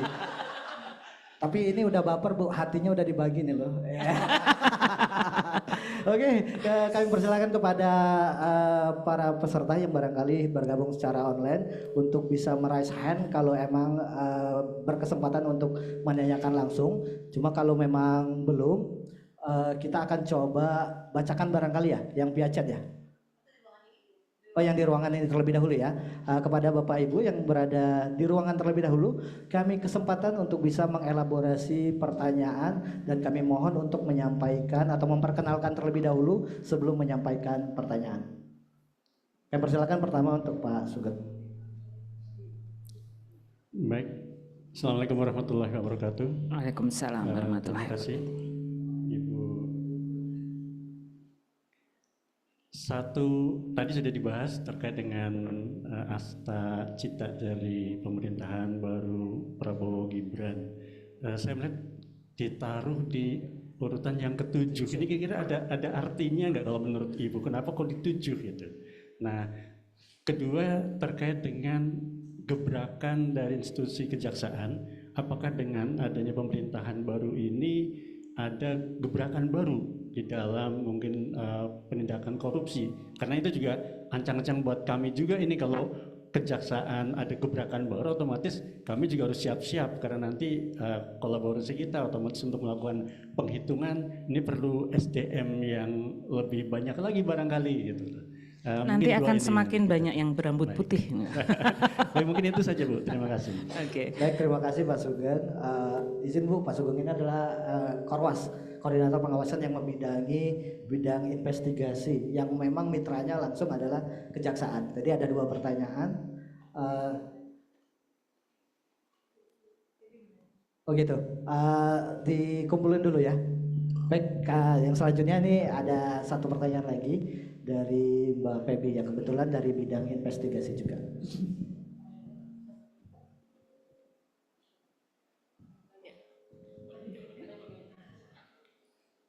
Assalamualaikum warahmatullahi wabarakatuh. Waalaikumsalam warahmatullahi wabarakatuh. Ini maaf, saya agak basa tadi. Jadi karena buru-buru juga ngejar Palanta Ilmu dengan narsum dari Ibu Kajati. Jadi kebetulan hujan deras jadi basah juga. Jadi ini Bu, saya pengen bertanya. Saya sepertinya tren nilai korupsi itu hari ke hari, tahun ke tahun agak naik ya Bu. Jadi saya ingat banget waktu masih sekolah mungkin ya, saya juga lumayan sering melihat berita kalau dulu mungkin nilai korupsi itu kan 1 miliar aja udah besar gitu kan. Saya nggak tahu itu bentuk uangnya seperti apa dulu 1 miliar. Sekarang sudah cenderung ratusan miliar bahkan triliun seperti itu ya. Saya nggak ngerti apa korupsi ini juga inflasi juga gitu. Jadi kebutuhan para koruptornya juga meningkat gitu ya. Seperti contohnya mungkin kejadian yang dalam internal yang termasuk dalam internal instansi penegak hukum itu sendiri, seperti kasus Ronald Tanur gitu Bu, yang dimana pelakunya ini kan bebas gitu, padahal ini kacamata netizen aja Bu ya, kacamata netizen bahwa udah jelas-jelas itu terang benderang misalnya gitu kan. Ternyata kejaksaan mengusut ada keterlibatan maklar kasus di internal mantan pejabat MA seperti itu, Bu. Nah, itu bagaimana tanggapan Ibu sebagai dari pihak kejaksaan yang mana menjadi pihak atau salah satu penegak hukum yang mana dengan adanya maklar kasus ini kan mempengaruhi yang pertama kepercayaan masyarakat gitu ya. Yang kedua mempengaruhi rasa kepercayaan ini terhadap tidak tercapainya tujuan penegakan hukum itu sendiri, yaitu untuk menciptakan keadilan, kemudian perlindungan hukum dan kepastian hukum. Dimana misalnya kejaksaan sudah mengusut sampai tapi ternyata di ujung tombaknya itu justru terhambat gitu. Nah, bagaimana tanggapan Ibu menghadapi tantangan hambatan penegakan hukum itu sendiri dari lingkungan internal instansi penegak hukum itu sendiri untuk mengembalikan kepercayaan masyarakat itu, Bu? Itu aja. Baik, terima kasih, Bu. Terima kasih Mbak Febi. Saya mungkin highlight sedikit, Bu, ya, dari Pak Sugeng tadi terkait dengan kira-kira punya makna lain nggak kenapa ditempatkan di nomor 7. Nah, ini harus penerawangan ini. Yang kedua, nanti kejaksaan punya gebrakan khusus nggak dalam rangka pemberantasan korupsi sebagaimana sudah diamanatkan oleh Presiden. Kemudian dari Mbak Febi ini termasuk yang masa kecilnya nontonnya serius ya, nonton berita korupsi. Kalau saya nonton film Doraemon, dia masa kecilnya nontonin berita korupsi. Saya yang udah segini aja nonton Dragon Ball. Nonton Ninja Hattori kalau kami. Ini katanya tren nilai korupsi kalau dulu 1 miliaran nih, sekarang udah 300 triliun dan seterusnya. Ada apa dengan korupsi sekarang? Apakah ada inflasi dan seterusnya? Yang kedua terkait dengan Markus, maklar kasus. Nah, kami persilakan kepada Ibu untuk menanggapi. Oke, terima kasih. Tentang yang berkaitan dengan korupsi, kenapa sih ditaruh di nomor 7? Pastinya kalau karena saya bukan penyusun juga bingung menjawabnya ya. Tapi kalau sedikit menerawang gitu, dari asta itu 8. Kalau kemarin waktu Pak Jokowi kan nawa gitu. Ini lebih banyak lagi 8. Saya yakin dari 1 sampai 8 tersebut masing-masing tidak bisa berdiri sendiri. Masing-masing berkaitan dari 1 sampai 6 akan bermuara ke urutan nomor 7. Dari semua dari asta cita itu dari awal sampai ke 8 pastilah semua tidak bisa berdiri sendiri, merupakan satu kesatuan yang utuh yang semuanya harus dilaksanakan sehingga bisa mewujudkan kondisi negara Indonesia ini, negara yang kita cintai ini menjadi sebagaimana yang kita inginkan. Bagaimana atas sumber daya yang kita punya bisa mensejahterakan semua rakyat Indonesia, bukan hanya mensejahterakan beberapa gelintir orang yang bisa memanipulasi hal tersebut. Terus kemudian yang kedua, apakah dengan pemerintahan baru tersebut kemudian kita ada gebrakan baru gitu? Sebenarnya seperti yang sudah saya jawab tadi sebelumnya, semangat kita untuk memberantas korupsi dari awal, dari sebelum adanya pemerintahan baru, kami di Kejaksaan itu sudah banyak mengungkap dari Jiwasraya dan lain sebagainya, korupsi-korupsi yang nilainya cukup besar sudah kita lakukan. Namun karena semakin kesini semakin mendapat dukungan dan dorongan dari pemerintah, pastinya membuat kami lebih semangat untuk bekerja dan akhirnya mungkin menghasilkan produk-produk yang lebih banyak lagi. Dan pastinya itu nanti akan berkaitan dengan teman-teman BPKP, harus lebih banyak lembur, harus lebih banyak bekerja keras gitu. Terus kemudian tadi Mbak siapa ya? Mbak Febi, iya tadi nontonnya berat-berat banget ya SMA gitu. Kalau saya nonton nanya tentang Dragon Ball, tahu nggak Mbak? Gitu. Tokoh paling jahat di Dragon Ball itu siapa? Tahu nggak? Nggak ngerti dia nontonnya kayak begitu. Kayaknya kita kan seumuran ya. Dulu nontonnya apa sih? Ninja Hattori, terus Doraemon gitu. Nah kalau Dragon Ball, tokoh paling jahat di Dragon Ball tuh Tintin gitu. Tintin nggak tahu juga ya Mbak ya. Kayaknya kan kita asik kita ya aja berteman ya, ya, iya. nggak gaul Orang kayaknya. BPKP serius-serius gitu Iya sih. gitu. Aduh, bisa ditarik saya kejaksaan aja. Kalau nggak salah tokoh Dragon Ball itu yang paling jahat itu namanya Baseta. Kalau nggak salah nanti cari lagi gitu. Tapi dia ini memang kayaknya serius dari dulu gitu. Jadi lupa pertanyaannya tadi apa sih? Trennya nilainya itu semakin tinggi Bu. Kalau dulu 1 miliar, Oh, itu oke. kalau sekarang tuh sampai ratusan triliun gitu. Nah itu kenapa sih Bu? Kemarin tuh ditemukan berapa Mbak? Ingat Mbak? Yang di rumahnya uang cash itu berapa? 1 triliun. Iya, kamu bisa bayangin nggak? Saya juga nggak bisa bayangin. Nggak relate Bu. Apa nggak jamuran gitu ya? Oke, tingkat korupsi semakin kesini semakin besar. Satu memang kebutuhan masyarakat semakin tinggi. Dulu nilai uang juga semakin terus meningkat. Dulu kita jajan uang 100.000 udah mewah. Kita sekarang 100.000 bukan apa-apa. Kemudian seperti yang saya sampaikan tadi, internet, media sosial itu betapa sangat mempengaruhi saya juga sih gitu. Oh iya ini bagus, cuma itu tadi tergantung kita lagi bisa memfilter atau tidak. Betapa media sosial itu mempengaruhi kita, meracuni otak kita sedemikian rupa. Dari yang kecil, muda sampai mohon maaf, sampai yang tua. Betapa kita sekarang dengan mudah melihat flexing di mana-mana, memamerkan kekayaan di mana-mana, dan kadang kalau kita tidak memfilter ada keinginan untuk seperti itu. Jadi memang kebutuhan lebih besar lagi. Dulu 1 miliar sudah banyak. Kemarin ditemukan, jangankan yang dengar, teman-teman Kejaksaan Agung yang menemukan juga kaget sekali. Tidak pernah membayangkan akan menemukan tumpukan uang sebesar itu gitu. Saya membayangkan itu kamar khusus, mungkin didesain bayangan saya karena membayangkan aja nggak mampu gitu. Biar uang itu tidak jamuran itu gimana caranya gitu. Kalau kita mau jalan-jalan gitu masih mikir ya, uang saya cukup atau enggak. Kayaknya kalau itu enak banget mau jalan-jalan ngambil dulu gitu. Saya Nanti mau pulang kampung aja mikir-mikir. Nggak cukup tuh kita. Jangan terlalu jujur lah di sini. Jangan curhat di sini, nanti di luar aja itu. Biar kelihatan susah. Jadi memang kebutuhannya semakin besar. Terus kemudian tadi kalau bagaimana sih kita bahwa kejaksaan sudah mencoba, ya alhamdulillah tadi saya sampaikan kepercayaan masyarakat semakin tinggi terhadap kejaksaan, dan itu sebenarnya beban berat untuk kita bagaimana untuk mempertahankan itu adalah bukan hal yang mudah.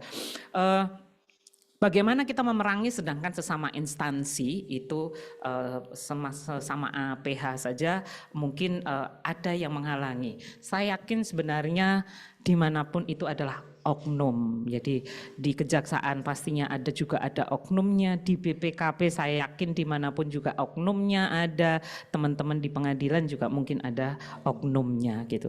Kalau tadi disampaikan kita yang netizen aja secara mata telanjang kayaknya bisa mengatakan itu bersalah gitu. Kembali lagi tentang moral itu.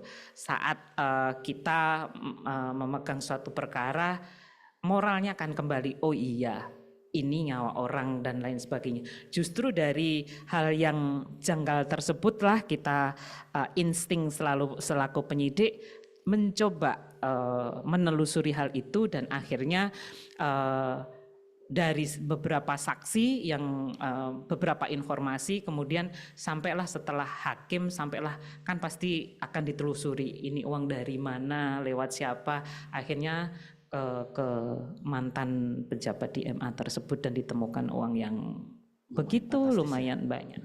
Baik Ibu, terima kasih atas jawabannya. Di kolom atau Zoom kita ini sudah ada satu pertanyaan ya yang raise hand. Ini ada sahabat kami Pak Hendra ya, inspektur dari Padang Pariaman. Untuk itu kami kasih kesempatan secara langsung Pak untuk bisa menyampaikan pertanyaannya pada Pak Inspektur. Kami persilakan. Assalamualaikum warahmatullahi wabarakatuh. Izin Bu Kak Jati, kami dari Inspektur Kabupaten Padang Pariaman. Pertama-tama kami mengucapkan terima kasih kepada BPKP Sumbar dan Bu Kak Jati yang telah memberikan pemahaman bagi kami di lingkungan Inspektorat Padang Pariaman terhadap webinar pagi ini AADC, dan kami juga menyaksikan bersama dengan para auditor, Bu.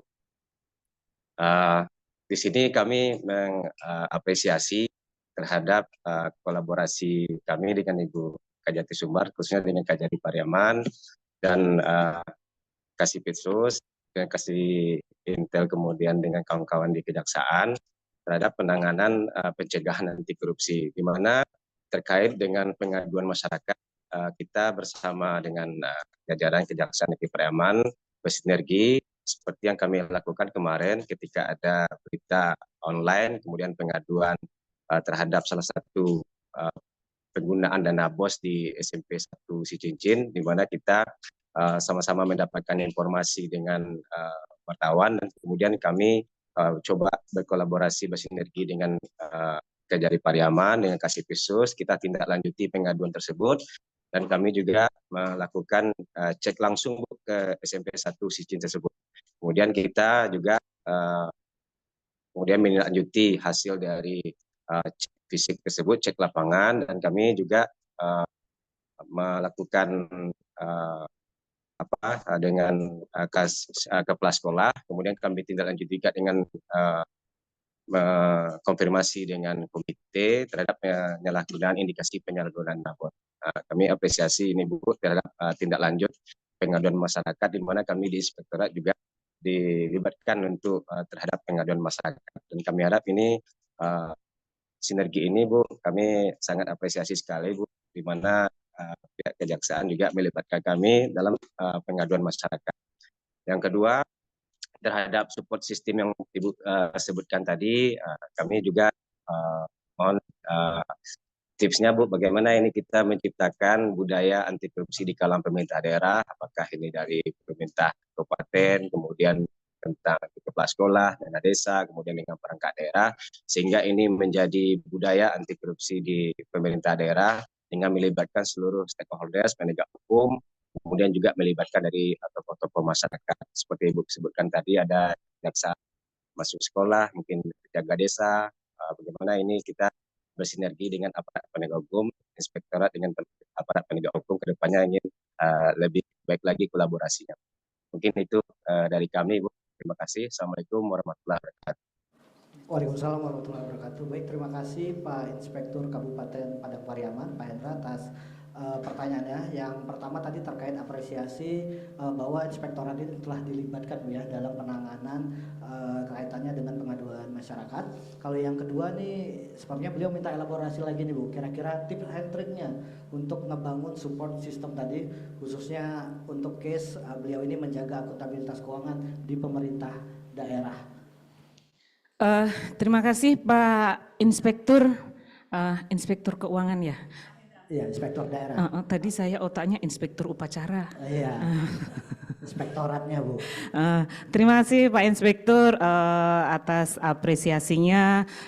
Saya berharap setelah saya main ke sini nanti kerjasama kita, pertemanan kita, persahabatan kita itu akan semakin baik lagi gitu, yang bisa bermanfaat untuk masyarakat Sumatera Barat.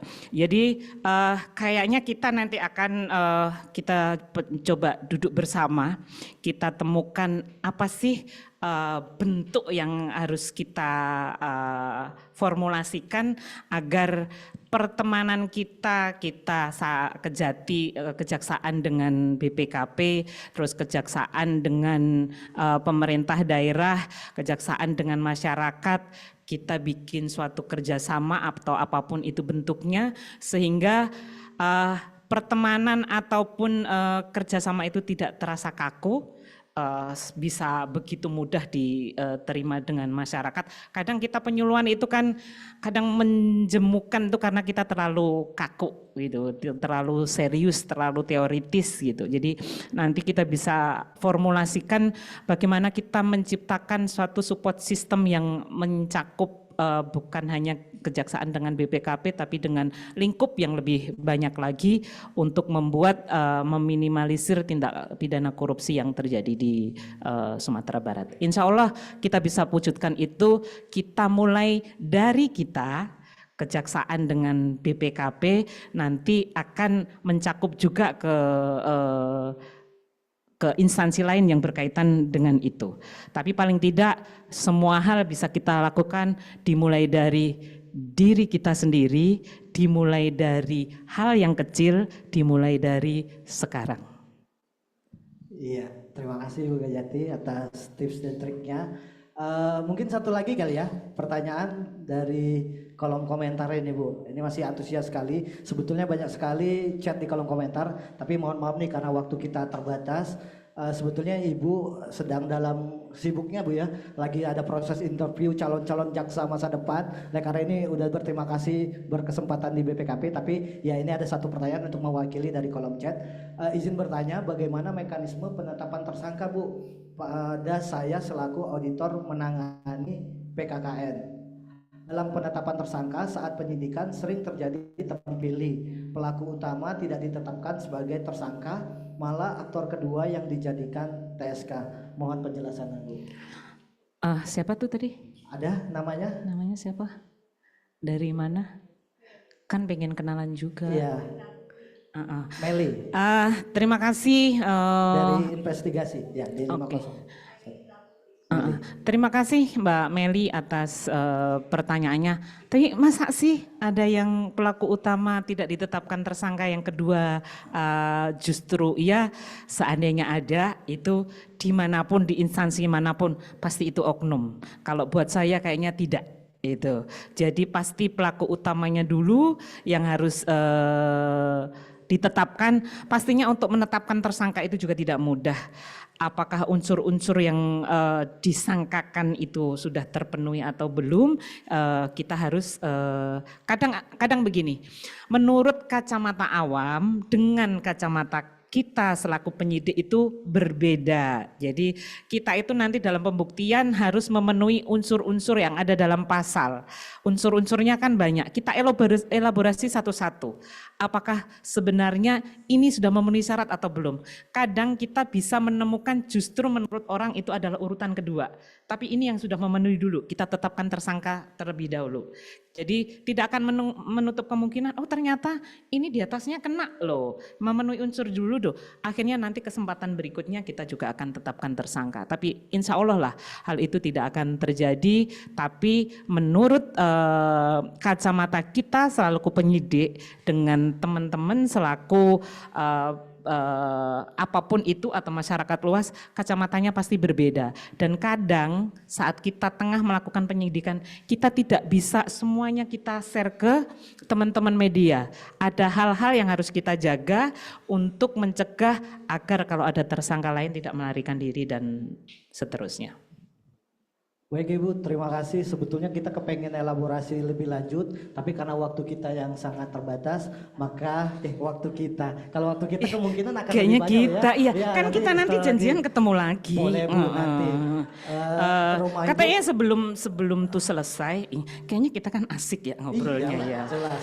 Sepertinya Ibu udah menemukan temannya iya, di Padang gitu ya. Satu frekuensi kayaknya kita itu. Kita akan ngobrol lebih lanjut, Bu, ya. Tadi kayaknya olahraganya juga sama, jalan kaki. Kita sering jalan kaki, nanti saya akan mampir ke depan Transmart buat jalan kaki, buat ketemu Ibu aja. Tapi meskipun jalan kaki kayaknya mohon maaf masih agak ada yang terlihat buncit karena gitu. Tadi, Bu, karena kerjaannya banyak, terus lembur. Ya makannya juga duduk jadi, terus. kalau masih ada yang berlebih itu terasa berat nggak sih sebenarnya? Berat sebetulnya Bu. Tapi sama. Kenapa, Bu? Seberat rinduku sama kamu nanti. Ya, sepertinya kerjaan saya hari ini sangat ringan sekali. Baik. Bapak Ibu semua, luar biasa narasumber kita pada pagi hari ini telah berbagi banyak tentang isu pemberantasan korupsi, mulai dari pencegahan, kemudian pendidikan dan juga penindakan. Seperti Cinta di film AADC, akhirnya beliau menemukan jawaban atas cintanya kepada Rangga. Dan hari ini seperti itu juga kita akhirnya menemukan jawaban. Saya lagi nyari Rangganya di mana gitu. Saya kesini terus tadi nggak nemu-nemu. Atas keresahan kita di dunia terkait dengan korupsi. Amin. Dan tentu jawaban itu bermuara kepada keberanian kita semua, apapun peran kita untuk bisa mengungkap atau memberantas korupsi itu. Izin Bu, barangkali closing statement dari Ibu terkait dengan kegiatan kita pada hari ini, kami persilakan. Kadang tindak pidana korupsi itu terjadi karena satu lingkungan yang mempengaruhi, kemudian membuat gaya hidup kita yang berubah. Akhirnya bagaimana yang tadinya kita uang 100.000 itu cukup, karena lingkungan yang mempengaruhi kemudian merubah gaya hidup kita menjadi uang 1 juta pun tidak cukup, sehingga kita akan mencari bagaimana kita bisa memenuhi gaya hidup kita yang berubah. Jadi yang bisa saya sampaikan adalah selama ini beberapa orang lah gitu, ada yang mendefinisikan bahwa kita untuk keren itu adalah tampilan kita, barang-barang yang kita bawa. Untuk menjadi berkelas itu adalah merek apa sepatu kita, merek apa tas kita. Jadi kalau saya yakin ini juga berkaitan dengan pencegahan supaya tidak terjadi tindak pidana korupsi. Jadi kalau menurut saya adalah untuk menjadi keren dan berkelas itu bukan atas apa yang kita bawa, bukan atas sepatu kita merek apa, tas kita merek apa, mobil kita merek apa, tapi untuk menjadi keren dan berkelas itu adalah apa yang kita punya, apa yang kita punya di sini, apa yang kita punya di sini. Assalamualaikum warahmatullahi wabarakatuh. Waalaikumsalam. Beri tepuk tangan untuk Ibu Yuni Darwinarsi. Untuk membuat kita menjadi keren dan berkualitas adalah apa yang kita punya, dalam artian apa yang di hati, ada di kepala, dan apa yang ada di badan kita ini. Oke, sekali lagi tepuk tangan untuk Ibu Kajati. Selanjutnya kami persilakan kepada Ibu Kepala Perwakilan untuk menyerahkan cindera mata sebagai tanda penghargaan dan tanda terima kasih kepada naracitya kita pada pagi hari ini.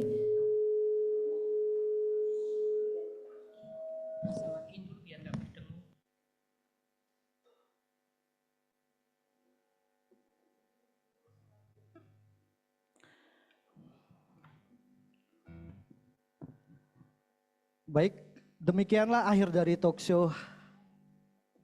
Oh, ada satu lagi. Oh, dari Ibu. Nah, ini cindera mata dari Kejaksaan Tinggi kepada perwakilan BPKP. Mudah-mudahan kerjasamanya, kolaborasinya nggak sampai sini. Ajakan ngopinya tadi, jangan sampai lupa. Kita akan ngobrol masalah Dragon Ball dan lain. Baik. Demikianlah acara talk show hari ini. Semoga diskusi ini dapat menginspirasi kita semua untuk memahami tentang pentingnya peran bersama dalam melawan korupsi. Korupsi bukan hanya tantangan bagi aparat penegak hukum, tetapi tanggung jawab kita sebagai masyarakat yang peduli pada keadilan dan kemajuan bangsa. Mari kita jadikan diskusi ini sebagai pengingat bahwa sekecil apapun peran kita adalah bagian dari perjuangan besar untuk menciptakan Indonesia yang bersih dan bermartabat. Bersama-sama kita bisa menunjukkan bahwa harapan melawan korupsi tidak pernah padam dan masa depan yang lebih baik adalah milik kita untuk diperjuangkan. Tetap semangat lawan korupsi dan jadilah agen perubahan dimanapun kita berada. Terima kasih atas partisipasi Bapak dan Ibu pada sesi Bentang Citya hari ini. Kami mohon Bapak Ibu untuk dapat melakukan pengisian survei juga di s.id survei Bentang Citya. Kemudian nantikan Bentang Citya selanjutnya pada siang nanti pukul 13 yang akan diselenggarakan langsung dari Kalimantan Barat. Ikuti media sosial @investigasi.bpkp dan BPKP Sumbar untuk informasi terkini tentang Bentang Citya Hakordia 2024. Untuk sertifikat akan dikirimkan langsung melalui email yang tertera pada daftar hadir. Saya Evan pamit undur diri, kita akan saksikan bersama-sama Karna Band featuring Ibu Kaper dan Ibu Kajati. Sampai jumpa.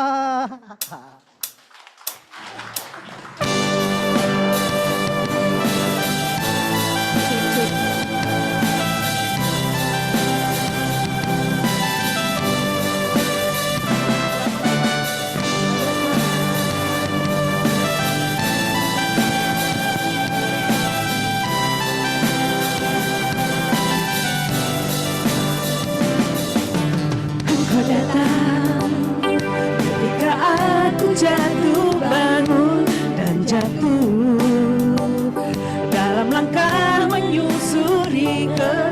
kehidupanku yang kelam, dan hampir-hampir ku tak dapat melangkah lagi. Dirimu hadir bagai sinar menerangi jalanku. Kau tunjukkan arah mana yang kini harus ku tempuh, agar diriku tak sesat lagi seperti dulu. Bersama bayanganmu kasih, seakan-akan ku terjaga dari mimpi-mimpi, dari kehidupan yang semu dan menerangkanku, membuatku terlupa akan segala-galanya.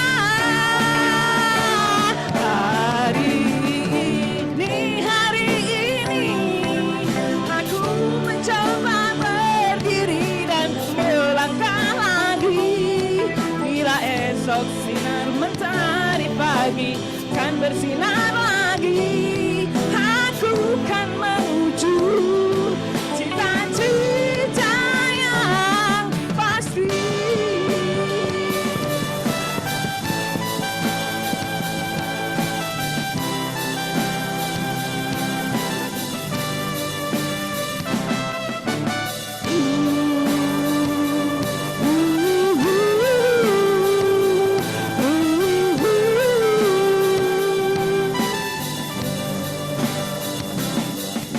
Dirimu hadir bagaikan sinar menerangi jalanku. Kau tunjukkan arah mana yang kini harus ku tempuh, agar diriku tak sesat lagi seperti dulu. Bersama bayanganmu kasih, seakan-akan ku terjaga dari mimpi-mimpi, dari kehidupan yang semu dan melenakanku, membuatku terlupa akan segala-galanya. Hari ini aku mencoba berdiri dan melangkah lagi. Bila esok sinar mentari pagi kan bersinar lagi, aku kan menuju cita-cita yang pasti.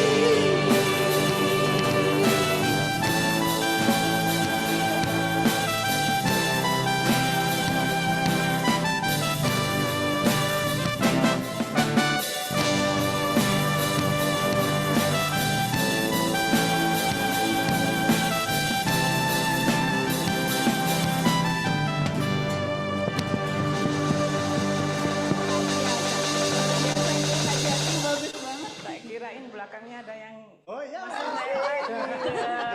nunggu itu udah. Yang pasti. Seraknya begitu. Oke, thank you.